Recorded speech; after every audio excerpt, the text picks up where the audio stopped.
Welcome to Slight Reliability, learning SRE one day at a time. I'm Stephen Townsend. Welcome back to Slight Reliability. Today we're talking about SLOs, service level objectives, and the experience that I've gone through in the last 6 months or so, trying to figure out what they're all about, what their purpose is. Now, 8 months ago, I joined a brand new SRE enablement team. And the organization I worked for, there had been no history of SRE, there were no people with experience in SRE, it was completely new. So, in the team, the first thing that we had to figure out is, where do we start? How do we go out to the different teams in the organization and uplift them? What does doing SRE mean? Where do we begin? One of the concepts that very quickly rose to the top was SLOs. Here's something that we can do, and it has something to do with building reliability in and tracking it and making better decisions based on what you're tracking. What's not to love? So the first step was to figure out what SLOs are and how we can define meaningful SLOs that actually help. So I read the original Google SRE book, cover to cover. I read blogs online. I was trying to find out how organizations around the world are defining their SLOs and using them and getting value out of them. And I was incredibly frustrated by the lack of concrete examples, by the lack of step-by-step instructions explaining how to do this stuff. So as a team, we came up with this idea of a facilitated workshop where we would go and work with a team who looks after an application or a system or a set of services and collaborate with them to draw out those meaningful SLOs. That was the goal, and we put something together, and I initially built it in Miro. So if you haven't used Miro before, it's an interactive whiteboard where everyone can look at the same board at the same time and you can see what everyone else is doing. I think it's a great way to collaborate in a visual, interactive way when your team is split in different geographic locations or working from home.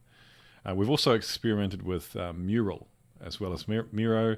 We tried Microsoft Whiteboard. It was pretty difficult to use. Now, because this is a podcast, I can't really show you visually the workshop and what we did.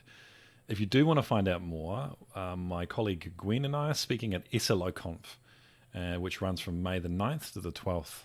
And so check that out. We've got a little session, which is 10 minutes long, and we show our Miro board and what we tried to do. But the flow of the workshop was like this. First of all, we would identify the key customer groups that team or that application and their services looked after. Who were the customer groups? Then, for each of those customer groups, we would identify the key services that team provides. Then we would prioritize those services, pick the top most important services, and in the beginning, then we would define SLIs, service level indicators, or what are the key indicators of reliability for those services. Once we had defined an indicator, then we would set specific objectives. That actually opened up a whole can of worms. What comes first, the chicken or the egg, the SLI or the SLO? And we really couldn't find clear answers online, but the majority of the time I got an answer when I posted about it was that SLOs should come first, but that didn't make sense to me. Since that time, we have changed our viewpoint and we changed our workshop. We now do objectives first, but we don't set specific numerical targets until after we've defined the SLIs still. This is something that I would be very keen to hear from other organizations when you out there define SLOs and SLIs, what is the order that you do it? So our order right now is we set a high level objective for each customer and service, then we choose meaningful indicators for that objective, and then we set our numerical targets based on those indicators. The first team that we did this workshop with was a team who looks after a pretty significant Kubernetes platform. So they own the platform and the infrastructure and the deployment process, and then teams all over IAG host their applications and services on this platform. And it was quite an interesting team to do this with in the beginning, I think when we started building the workshop, we were thinking about teams who have web applications or mobile applications or a web application which our internal staff use. But this was a different context. We had 3 sessions, each 1 hour long. The discussion was great. I think we genuinely came to a better understanding on who their customers are, what the services are that they provide, and just generally a better understanding of SRE concepts, SLO and SLI. But ultimately we fell well short of what we intended. By the end of those 3 1-hour sessions, I don't think we had defined a single meaningful SLO yet. We hadn't created anything that we could then carry forward to change ways of working, provide better customer outcomes. There were lots of awkward silences during those sessions. There was confusion. Even within our team, we were the ones facilitating. We were learning about what these things meant as we went as well. So it was an interesting experience to start off with. One of the big things we learned is that we needed to provide a lot more guidance.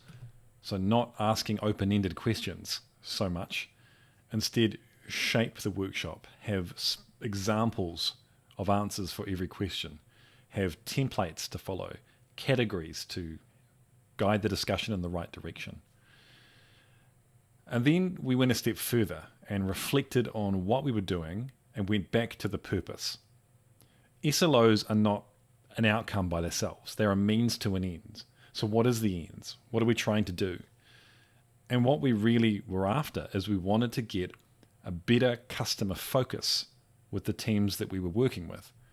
So that meant ideally understanding the customer and customer behavior better and tracking it, setting objectives around it, and in tracking it, taking information about what the customer behavior is and how it's changing over time to make better informed decisions about those services, the application, our business.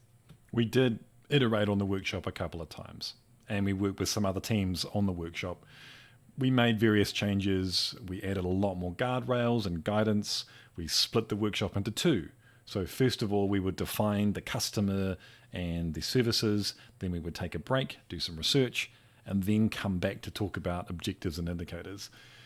But it just wasn't getting the outcome we wanted fast enough. It was not working in IAG's unique context. So we thought, how can we get that outcome of customer focus? What else can we do to get that outcome? And we landed on something completely different. And this is what we're doing to this day. When we begin an engagement with a team at IAG, the first thing that we do is we still talk with them and figure out who their customers are and what services they provide and prioritize those. And then we as a team go away and we benchmark their current reliability. So what is their availability? What are their error rates? What are the response time, latency? How saturated is their infrastructure? How many incidents are they having and what kinds of incidents? How much time is being spent working those incidents? Also deployments, change. How often is change happening? And how often when change is occurring is there an incident or an impact? We figure going through that process of benchmarking reliability, we're going to provide a lot more to the teams up front and have a much better starting point for discussion to figure out how we can help them get a better customer focus. And I think that's something that I'm learning at the moment. It's not valuable to just follow a process without understanding the desired outcome. What we really need to do in the modern world of technology with complexity, massive adaptive systems which are always changing, we can't just mimic other people, mimic other organizations. You probably don't work for Google. So you need to think about what your unique context is and then what the outcome that you want is and how can you get that outcome in your unique context. So it's early days, but so far this line of experimentation that we're going down seems to show some promise, and we've benchmarked our first platform. They seem quite engaged. They want to talk to us. We'll see what happens after this. And maybe we'll come back to that SLO workshop if it provides value at that time. But we think this is a better starting point. I really want to talk about the way that we benchmark availability, because I'm making up as I go along in a way, and there are a lot of questions I have about how to meaningfully get a figure for availability. Is there such thing as one availability figure? Probably not. And so I'll be talking about that in future episodes. Now, the first team that we work with, I want to give some examples of what we found. So this team, the second team we worked with, we benchmarked their reliability. We looked at those 6 categories I talked about: availability, error rates, saturation, response times, incidents, and change. And what do we find? First of all, we found a huge number of client-side JavaScript errors in our customers' browsers. Straight away, there's an opportunity, something to look at, something to work on. Also, we found that there were almost 2 priority 3 and 4 defects or incidents occurring in production every day. So that seems huge. The question I'm going to be asking is, what are they? How much time is spent looking at dealing with these incidents? Are there patterns, particular kinds of incidents that we can hopefully set something up to remedy or reduce in the future?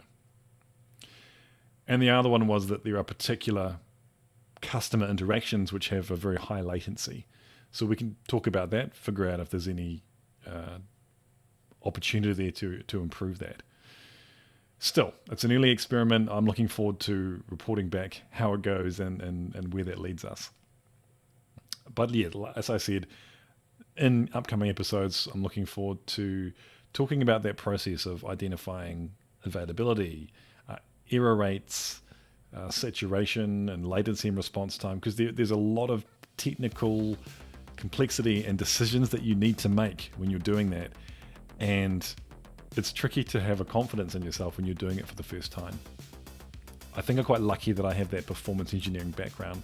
So I understand, in the most part, I understand metrics and how to measure, but still not easy.